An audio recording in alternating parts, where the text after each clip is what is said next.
Yeah, no, I'm happy to be here too because it's like I can't do what everybody else does. I can't, but I can do what I do. And the cool thing is I'm discovering what I do. And you know what I mean? I thought I had an idea, but ideas change. You know what I mean? Like, but again, I think about your way of being. You're calm. Even right now, like the way you listen. Obviously, you're a therapist, so that's a thing, right? But you've always had this calm, cool, collect. Even when like you were shooting, you don't have any of your work up, so I do need some pictures of your work so I can put it in this video so people understand how cold you were. I need like a solid 15 so I can just drop them in here. Yeah. But even when you were just taking pictures on your phone, like the way you would the way your composure was when you would line up, it was just, it seemed like a certain level of mastery while also being a student. Which is something I was always I to this day admire. Like me, the whole concept of this is why don't you have your camera? Because it's always something to take. And it was funny, I was having a conversation with the homie Dante from my very first video. And I said, my photography mentors say sometimes the best pictures you have are the pictures that you don't take. It's the ones you get to observe. And then his follow-up was like, well, why don't you have your camera though? And I think I know that answer now when I didn't know it maybe a few months ago. Well, there's a value of not having your camera because again, I get to look at this skyline, and as much as I want to run to this camera bag and grab the camera and take the picture, I'm also being able to be present in the moment. Yeah. So I'm looking for the next moment. Yeah, I feel like this, to me, even though it's so, like the most annoying concept and answer to me is balance. You know what I'm saying? I'm a Gemini, so that's all I know. I'm very yin yang in the middle. I mean, I believe in it, and it's like my least favorite thing to like say to other people, you know. But I guess it's really true. You do. There's some times where you do just need to be like just don't worry about the camera. Like let's just be here and like let's just enjoy the fact that we're breathing and have eyes to take this in. And, because what matters more, right? Is it the picture or is it the people that's standing here taking the picture? You know what I mean? So, yeah, but I think the artists, it's in our nature to obsess. And I've learned that I think having obsessions, I mean, not unhealthy obsessions, but, you know, I obsess about music, about art, about soccer, about, you know, aesthetics. Like, those are good obsessions, and I think in the world we live in, sometimes that's like what gets you through. There's a lot of room to go crazy, and a lot of room to go crazy in the world right now. And like, you know, I feel like we're living in a weird sci-fi movie every day. And like, how do you get through that without just being an anxious mess? I mean, you brought up the pandemic. I mean, that really kicked it off for a lot of us. But like, how do you? Yeah, it's real out here. Like, how do you cope with that? And I think like, if you're gonna be having all that anxious energy, like, might as well dive into something wholesome, right? And believe it, right? Because like I think, I mean, I said this on Twitter that I have so much hate in my heart on a normal basis. I wake up sometimes. This whole week I've woken up so angry, and it's not like angry raw. It's angry like calm, like I am furious. And when you look on the news, when you're watching the news and you're seeing these different things, it almost reinforces it. But the art is the thing that gets you away from that, right? Like, the art is the thing that says, okay, yes, Elon Musk decided today he wanted to crash out on Donald Trump, and it was great, cool, and they want to go crash out on each other. But Vincent McMahon's wife is currently the department head of education, and what does she know about education and you know what I mean? And so it's like and it's like all this stuff is happening and the corruption is not going to stop. So it's like, okay, cool. These two men are mad at each other and people are starving and harm. And if I focus on that so much, I can't get out of it. But then it's like, oh no, the thing I got to look forward to today after work was coming here and doing this and having this conversation. You don't understand how this is the last conversation I'm having for season 1. I told my brother, I said, we end season 1 with my brother's video. Yours is the one right before. Because there's an impact and there's an importance to the conversation that I have with you, because again, I am not here today. If I don't come out of the little room with Xavier and Cheeto and have my camera with the kit lens, I don't even have my actually, it's not that far away. My homeboy has it. And say, okay, I guess I'm gonna do this photo walk. But you helped me even love my city more because I never walked around enough to like pay attention to how beautiful it is. Yeah. You know what I mean? And then had it not been for my homeboy Kel that said, I remember I wanted to go to all these far places and I didn't have a car. And I was scared to drive and stuff like that and all the whole nine, but I didn't have a car. And I was like, man, I need to go over here to this lighthouse and see this stuff. And my homeboy was like, yeah, you could do all that and get those photos and that's fire. But like, if you don't take pictures in your backyard, how you gonna appreciate the world in front of you? Like, if you don't understand how beautiful from where you're from is, you can't appreciate anything else. Had I not taken your class, I don't know if I get that. I think I go running to the glitz and glamour rather than seeing the glitz and the glamour from where I'm from. Yeah. You know what I mean? Interesting, yeah. And it helps me, that is my approach to my art. Uh-huh. But I don't get that if I don't have that conversation with you. Yeah, wow, I love that.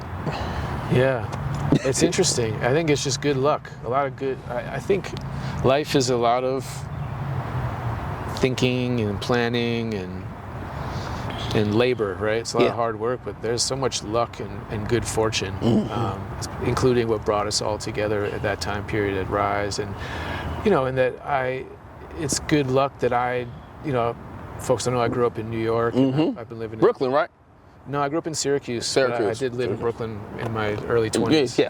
And then, but I've been in the Bay for 20 years, and then coming to teach in Richmond was my first real experience in Richmond. So, so that was part of it. Part of it was, you know, we didn't have many tools. Like, we barely had cameras. Cameras, yeah. So I was like, okay, we have to make the classroom like, okay, Joey's gonna have an outdoor classroom. That's what we do. So every day, everyone shows up at the Rise Center. We leave the building. We walk a different direction every day, and we go find stuff. You know? And I feel like that's a good metaphor for art, for how to live life. Is like, let's make the best. And I really fell in love with Richmond. I was like, I love Richmond. There's so much beauty there. And I don't know, maybe that rubbed off on all you guys in the way that it's good fortune that it rubbed off on you in a way that made you look at where you're from. Because I mean, I think it took me into my 30s and 40s to really appreciate where I came from. You know, I think it's natural to want to go over there. I mean, it's just human nature maybe. But I think that's why I got reluctance to move to LA. Like, every time I go to LA and I spend a couple days there, there's a part of me that wants to be there because I know how much work I can get done and how my future is very, very synonymous with like the success that I could have there, right? And I'm going to do it because I think I need to challenge myself and leave home. But there's also this love I have for being home. Like, I love that Richmond's slogan is like pride and purpose. Like, that means so much more to me now than it probably could have ever did when I was a kid, because I kind of get it now, right? Like, but I could take Richmond with me anywhere. I could take that pride and that purpose, that the person I've become, anywhere now. But it did take, I mean, I'm 30, you're 46, my brother's 47. Like, we literally just had his birthday at the Ethiopian restaurant around the corner. 3 weeks ago. There's just this immense value that I find being from where I'm from. But like, you know what I am curious about? Why don't you take pictures like that anymore? What is your relationship with photography right now? That's a really good question. Yeah, I'm not doing all this. Yeah, what is your relationship with photography right now? Yeah, it's interesting that this is kind of a photography-focused series. Well, it's the I think the why don't you have your camera is a metaphor to like why don't you have the thing that, or you bring the thing with you, right? And I think the thing you bring is the inspiration, the creativity, X, Y, and Z. But mine was the camera. Yeah. So but we started with a camera. So why don't you bring your camera? Okay. As much? That's a good question. So, yeah, and it has been. I mean, I'm always taking photos on my phone, but I haven't taken out my actual camera in years. Yeah, I know. You've noticed. So, I mean, I think it goes back to just some of my beliefs, right? This will be interesting to talk about. And I'm sure you relate to this because this is your life too. Like, my belief is that creativity is like, it's like that well that we have inside of us, right? And and you can apply that to anything, right? You know, so when I was a kid, my first creative outlet was actually soccer. I started playing, like for you, maybe it was dance. Yeah, for sure. You know, it's where you feel free. Right? Yep, And the freest and inspired. And you feel like, to me, when I was 4 years old and I jumped on the soccer field, I was like, oh, this feels like my best self is here. Like, I love who I am when I'm doing this thing. I didn't have the words for it, of course, back then, but looking back. And so that, and then I also got into like drawing and painting because I had a really cool art teacher, really influential art teacher. And then at the end of high school, my friend who I grew up with, who was like a brother, he was like really getting deep into music, and it was really starting to go somewhere. And then I got inspired by music, and I started teaching myself instruments. And then in my 20s, I would just kind of split my time rotating through music and visual art. And I'd be all visual art, and then I would kind of bounce over to all music. Yeah. So my who I am has always been, okay, I have this like well of creative energy, and like where am I? What's speaking to me right now? Is it a physical practice? Because I've also done tons of like martial arts, and for sure, boxing and shit like that. Or is it music? Sometimes the music is what feels the most alive to me, and like it usually, you know. And then sometimes, and then maybe I'll fall in love with some painter, like and just love that, and want to see styles of like of that. Yeah. And then something happened right around that era. I was working at Rise. I just all of that energy was. I was deeply in love with the medium of photography, and I had a great. And now it's in hindsight, I'm like, oh, that was just an awesome chapter. Oh, okay. You know, it was. Not that it will never happen again. You might pick it back up when it's time for that. You get to that part of the book, but right now we on fatherhood right now.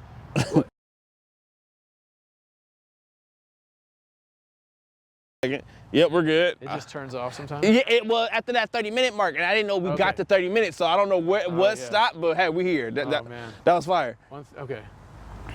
But yeah, that. So sometimes, so the photography, well, who knows where it stopped recording, we'll just keep going. Yeah, it don't matter. We can pick it up. So there was a dad connection. I have a complicated relationship with my dad, and I think in some ways, sometimes you outgrow a thing, and it wasn't even a conscious decision. Like, I don't want to take photos anymore.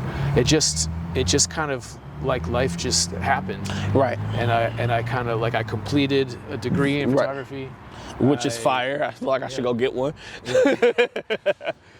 And then honestly, I kind of was getting older and had to like make some sacrifices, and like I had to hurry up in some ways and like get financially stable. Here's the big thing that happened, honestly, is that I think I walked into the Rise Center. I mean, we haven't even specifically said, like, shout out to the Rise Center. Yeah, shout out to, hey, Dan, what's happening?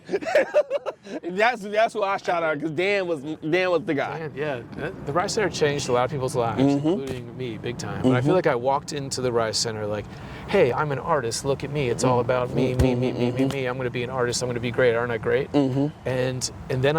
And then I realized the thing I loved more than me, which is not a bad thing to be, by the way. Yeah. But like, I was like, for me, what I realized I love was the we thing, and having that class with you guys, and sharing that knowledge, and watching the community we made, and watching people use the community as a platform to like change their lives and to like grow their dreams and follow their inspirations and just become inspired. Like, that became the art form.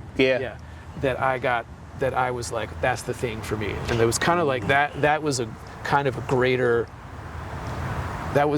greater calling than the camera in a way for me. Like, and it was kind of like, speaking to the earlier conversation, like part of that identity of the famous artist that I had thought I was going to become died a little bit, and what was reborn there, which is closer to who I actually am, is like, oh, I'm a person that is going to work in this kind of like therapeutic field, because service work deeper there, right? And I do believe in. I just felt like now the art is this thing we call therapy, but it's really about it's just people and their life stories, which is the same thing with film. It's the same thing with music.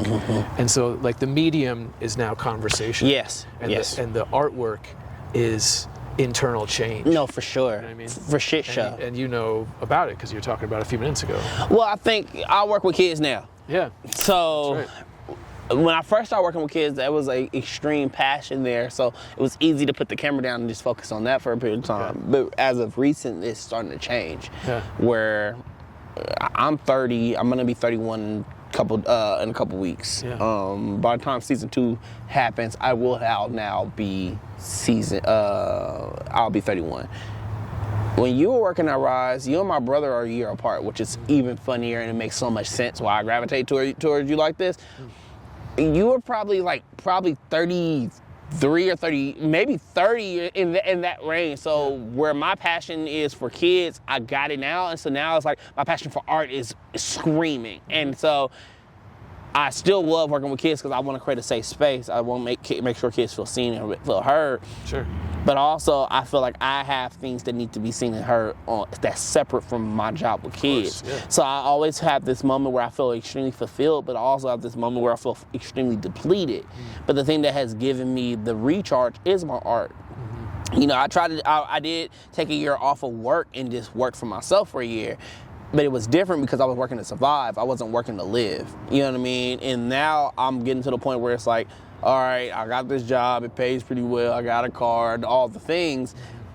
Now I got to start making art kick up too. So now I can try to see if that thing that my job gives me, the security, I can get the same security from my craft because I believe I can do it.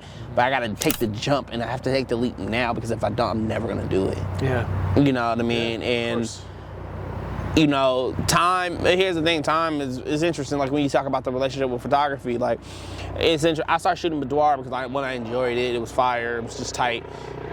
I think the interesting interaction, like, shouts out to the ghetto birds. The interesting thing for when we talk about parents and stuff like that, which I thank you for even opening that conversation. Sure.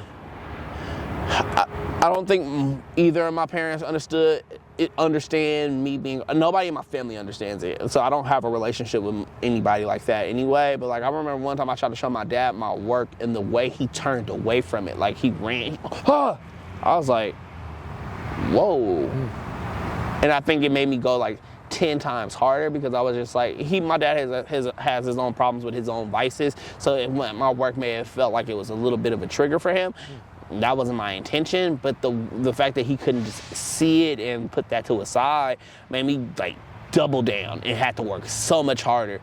But I've always wanted that acceptance, you know what I mean? But now I have an acceptance for myself. So now I know what it is that I'm looking for, but I'm also still in a deep search right now with photography. I think that's in cinematography, and now I'm getting into storytelling a lot more. The original reason why I was at the Rise, right? Now I'm getting back into storytelling and trying to figure out how to tell a story that's mine and it can also be shared amongst other people. Like I made a video recently where I was talking about my obsession with work because my obsession with work gives me peace. I don't feel like I'm that great at a lot of things, which my brother would disagree, and my best friend would disagree, and my other homeboy would disagree. A lot of people disagree with my sentiment, but they love the video. But they were just because they know me, but I know me, and I know I don't feel like I'm that great at a lot of things. The things I am good at, I'm just good at them, and because it comes with a lot of work. But I enjoy work. I don't think I'm the greatest person in a relationship. I don't think I'm the greatest. My interpersonal relationship skills aren't as good as they used to be. And so I know what I struggle, but the thing that gives me the most peace in the world is when I'm in front of my computer and I'm color grading and learning how to do it even better. Or when I'm using an M6 and I'm trying to figure out the focus rank because that shit is fucking, excuse me, I'm not even supposed to be cussing as much, but the shit is amazing. You know what I mean? Or I'm shooting the F1 because I'm looking for something. Like I'm in a constant search right now and my mind is racing, and that's the next film piece I'm working on is the mind can't sit still. Like I'm constantly, I wake up at 3 o'clock in the morning, damn near every night faithfully, because I can't sleep. So I sleep, then I wake up, and now I'm just kind of looking and searching, and creatively is when I'm at my most peace. You know, and that's the chapter I'm in right now. To speak to that point with the conversation when you talk about chapter, that's my chapter. I'm in a complete search, and if it's searching through finding the right camera, is it finding the right I can't even listen to music as much because my mind can't quiet itself. So I'm like, when I put myself in front of something and create something, like I've been looking at this for what has been 30 minutes now, and I just can't. I'm obsessed with it, right? Like it's just like and I want it to be seen. It's a lot, man. Don't worry, I'm just rambling at this point. I'm just talking. It's good. I mean, just saying stuff. It's all good. Yeah. Life is hard, isn't it? Yeah, very. It's a long road. There's a lot of different chapters. Some of them are great. Some of them are horrible. Like horrible. Like I'm talking about like terrible. Like a bad smell. Like just like it stinks. You know what's a film that really helped me out? The documentary on Quincy Jones on Netflix. I watched a piece of it. I thought it was the most brilliant. I didn't finish it, but I thought it was the most brilliant piece of art because his life is so long. Yeah, and the coolest part is that it's punctual. I mean, not cool for him, obviously, but for the rest of us that need to relate to this. That dude had several breakdowns. Yeah. Like really bad ones. And so you think of this guy who's this genius who's worked with everything. MJ and like, you know, he's a prolific artist. And his life kept crashing. Just, you know, nothing he did wrong. Just like life is fucking hard. Yeah. You know, and he had some loss and he lost some relationships.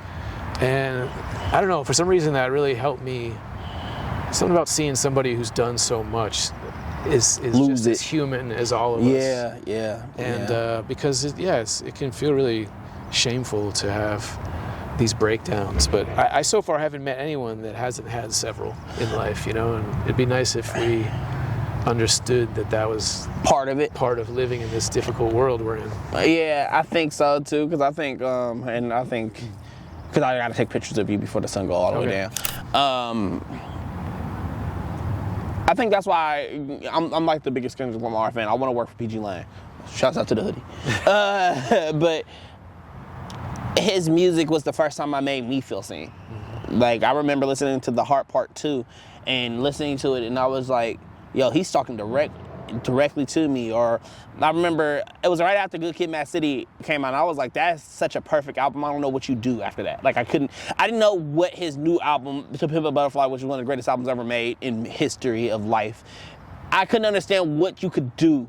And then that album came out, but I remember watching the interview, and he was like, they were like, yeah, man, you know, you could have did a Good Kid, Mad City Part 2. He's like, hey, no, I couldn't. That's corny. And he said he was going through survivor's remorse really, really, really bad, and he was dealing with it. And then he said, I've been dealing with depression my entire life. And I remember I was like, oh, cool, I'm not alone. And so then when I'm listening to it, and I'm like, damn, he make it seem so easy to live, but then when you listen to the music, it's not. Like, he has a line, and he was like, I've been wrote off before. I got abandonment issues. I hold grudges like bad judges don't let me resent you. He said, and I want to be like Nelson. Now Nelson, like, he said, I went to Robbins Island to analyze, but like that part in particular, he said, I've been wrote off before. I got abandonment issues. He said, abandonment issues. I hold grudges like bad judges don't let me resent you. I've never identified with something so much in my life, even to this day, because it's like, I have all this stuff, but it's like the art is the thing. You know what I mean? The art is the escape. The art is the thing that keeps me from, like you said earlier, like the art is the thing that keeps me from saying, okay, yeah, none of this matters at all. Like, oh no, like the world is melting, so let me lean into add to the melting pot, or add to that specific melting pot of mess and chaos and treachery and evil. Like, let me do it. The art is the thing that says, let me create something so beautiful that the world can see. And maybe one picture could be the thing that makes somebody just feel like, all right, I can reset. I can go more. And that's what photography is for me. That's what you gave me. And I'm super thankful for that. I've never said that out loud. I didn't even know where that came from, but it's true. Photography, had I not had it, I don't know what I would do because my brain races too fast. But being able to look at a photo and stop and say, "Whew, that's beautiful," is the added thing that makes life worth living for me. So thank you, Joy. You're welcome. Can I say something back to you? Yeah. And then we'll wrap it up? Yeah. Yeah, just that you're an incredible human being, and a lot of people love you, you know, and yeah, just keep being you, man, and keep making your art. And I think we're all on that journey to get out of our own way, to be our truest self and make whatever it is we're here to make. And you've been on that journey a long time. So I don't know. I hope someday you see yourself the way that probably everybody else in your life sees you, and that might be the hardest thing you ever do. I think that at that point, that's when it's probably over for me. Because I'm like, oh, what? Nah. Yeah. Thank you, Joy. But in the meantime, keep appreciating beauty. I mean, it's a good thing to do while you're on this planet, I think, and keep spreading that around. All right. Well, Shall we end here? Love you, brother. Yeah. I almost got a little emotional. Almost got a little teary-eyed. That was fire.